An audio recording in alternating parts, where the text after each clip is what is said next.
بسم اللہ الرحمن الرحیم۔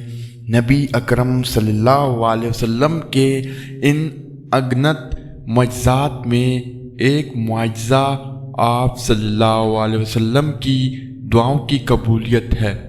پیارے نبی صلی اللہ علیہ وسلم کی پیاری زبان سے نکلنے والی ہر بات پیاری اور نرالی ہے، ہر دعا مقبول ہو جانے والی ہے۔ صحابہ کرام رضی اللہ عنہم نے بھی ان پیاری پیاری دعاؤں سے خوب برکتیں پائی ہیں۔ ان برکتوں میں ایمانی، روحانی، علمی، جسمانی اور مالی ہر طرح کی برکتیں شامل ہیں۔ آئیے جسمانی برکت ملنے کے کچھ ایمان افروز واقعات پڑھیے اور اپنے ایمان و روح کو جلا بخشیے۔ ایک مرتبہ حضرت فاطمہ الزہرا رضی اللہ تعالی عنہا بارگاہ رسالت میں حاضر ہوئیں تو چہرہ بھوک کی شدت سے زرد ہو رہا تھا۔ آپ صلی اللہ علیہ وسلم نے دعا کی، اے اللہ، بھوکے کا پیٹ بھرنے والے، اے عاجز کو بلند کرنے والے، تو فاطمہ بنت محمد صلی اللہ علیہ وسلم کو بھوکا مت رکھ۔ دعا کی برکت ظاہر ہوئی اور اسی وقت حضرت فاطمہ رضی اللہ تعالی عنہ کے چہرہ مبارک کی زردی پر سرخی غالب آ گئی۔ بعد میں کسی نے پوچھا تو حضرت فاطمہ الزہرا رضی اللہ تعالی عنہ نے فرمایا، اس کے بعد میں کبھی بھوکی نہیں ہوئی۔ حضرت انس بن مالک رضی اللہ تعالی عنہ فرماتے ہیں کہ میں چھوٹا تھا، مجھے میرے ماں آپ صلی اللہ علیہ وسلم کی خدمت میں لے گئی اور کہا، یا رسول اللہ صلی اللہ علیہ وسلم، یہ آپ کا چھوٹا سا خادم ہے، اس کے لیے دعا کریں۔ حضرت انس رضی اللہ تعالی عنہ کہتے ہیں کہ حضور صلی اللہ علیہ وسلم نے مجھ سے پوچھا، انس کیا دعا مانگوں تمہارے لیے؟ میں نے کہا، یا رسول اللہ صلی اللہ علیہ وسلم، لمبی عمر چاہیے، بہت پیسے چاہیے، بہت اولاد چاہیے۔ نبی رحمت صلی اللہ علیہ وسلم نے 3 دعائیں فرمائی، اے اللہ، اس کے مال اور اولاد میں کثرت عطا فرما اور اس کو جنت میں داخل فرما۔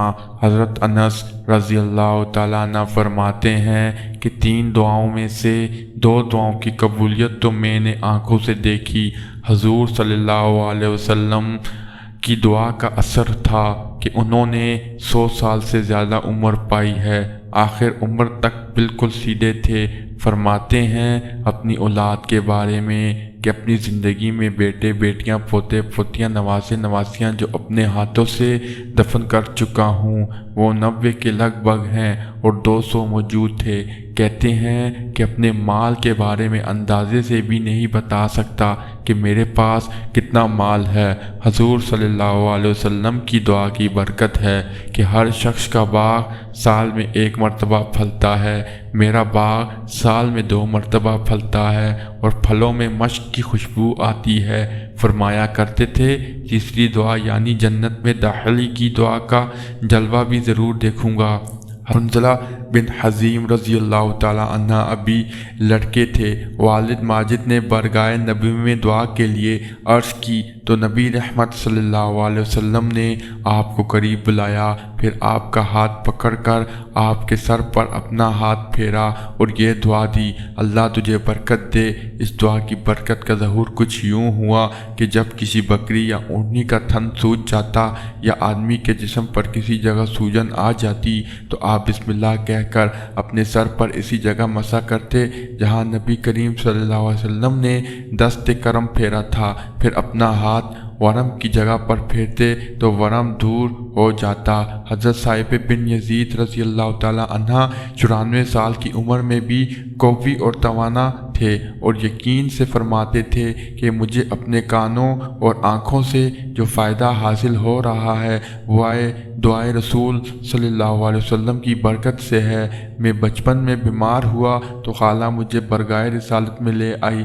نبی رحمت صلی اللہ علیہ وسلم نے میرے سر پر اپنا دست اقدس پھیرا اور برکت کی دعا کی۔ ایک موقع پر حضرت ابو قتادہ رضی اللہ تعالی عنہ کو دعا سے نوازا، اے اللہ، اس کے بال اور کھال میں برکت دے۔ حضرت ابو قتادہ رضی اللہ تعالیٰ عنہ کا انتقال 70 سال کی عمر میں ہوا، لیکن دیکھنے میں آپ 15 سال کے لگتے تھے۔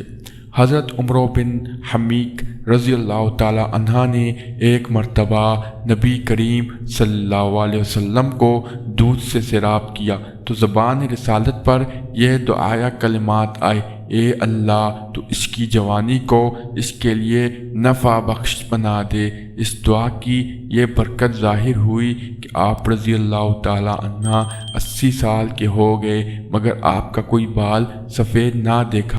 حضرت نابغہ جہدی رضی اللہ تعالیٰ عنہ فرماتے ہیں کہ میں نے بارگاہ رسالت میں حاضر ہو کر کچھ اشعار کہے۔ ایک شہر پر پہنچا تو رسول اللہ صلی اللہ علیہ وسلم نے دعا دی: تو نے سچ کہا، اللہ تیرے دانت نہ گرائے۔ آپ رضی اللہ تعالیٰ عنہ کی بقیہ عمر خوبصورت دانتوں کے ساتھ گزری۔ آپ کے دانت برف سے زیادہ سفید تھے۔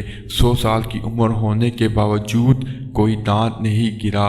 ایک روایات میں ہے کہ جب کوئی دانت گر جاتا تو اس کی جگہ دوسرا دانت نکل آتا تھا اور یوں معلوم ہوتا تھا جیسے گرا ہی نہیں تھا۔ حضرت ثابت بن یزید حمص رضی اللہ تعالی عنہ بارگاہ رسالت میں حاضر ہوئے اور عرض کی: یا رسول اللہ صلی اللہ علیہ وسلم، میرے پاؤں میں لنکراہٹ ہے جو زمین کو نہیں چھو پاتا۔ نبی رحمت صلی اللہ علیہ وسلم نے ان کے لیے دعا کی تو پاؤں بالکل ٹھیک ہو گیا، یہاں تک کہ دوسرے صحیح پاؤں کی طرح ہو گیا۔ ایک مرتبہ حضرت جریر بن عبداللہ رضی اللہ تعالیٰ عنہ نے بارگاہ رسالت میں یوں عرض کی: میں گھوڑے پر جم کر بیٹھ نہیں سکتا۔ یہ سن کر نبی انور صلی اللہ علیہ وسلم نے اپنا دست اقدس آپ کے سینے پر مارا اور دعا سے نوازا: ترجمہ الہی، اسے ثابت رکھ، اسے ہدایت دینے والا اور ہدایت یافتہ بنا دے۔ حضرت جریر رضی اللہ تعالیٰ عنہ فرماتے ہیں: دعائے نبوت ملنے کے بعد میں اپنے گھوڑے سے کبھی نہیں گرا۔ بخاری۔ حضرت علی رضی اللہ تعالیٰ عنہ گرمیوں میں گرم کپڑے اور سردیوں میں ٹھنڈے کپڑے پہنتے تھے۔ کسی نے وجہ پوچھی تو ارشاد فرمایا: حضور صلی اللہ علیہ وسلم نے غزوہ خیبر کے دن مجھے بلانے کے لیے کسی کو بھیجا۔ اس وقت میری آنکھیں دکھ رہی تھی۔ میں نے بارگاہ اقدس میں حاضر ہو کر ماجرا عرض کیا تو آپ صلی اللہ علیہ وسلم نے اپنا لعب ذہن میری آنکھوں میں لگایا اور ساتھ میں یہ دعا بھی فرمائی: اے اللہ، علی سے گرمی اور سردی دور فرما دے۔ اس دن سے مجھے نہ تو گرمی لگتی ہے اور نہ ہی سردی۔ اللہ تعالی ہمیں بھی پیارے آقا صلی اللہ علیہ وسلم کی دعاؤں کے فیضان سے مالا مال فرمائے، آمین یا رب العالمین۔ شکریہ۔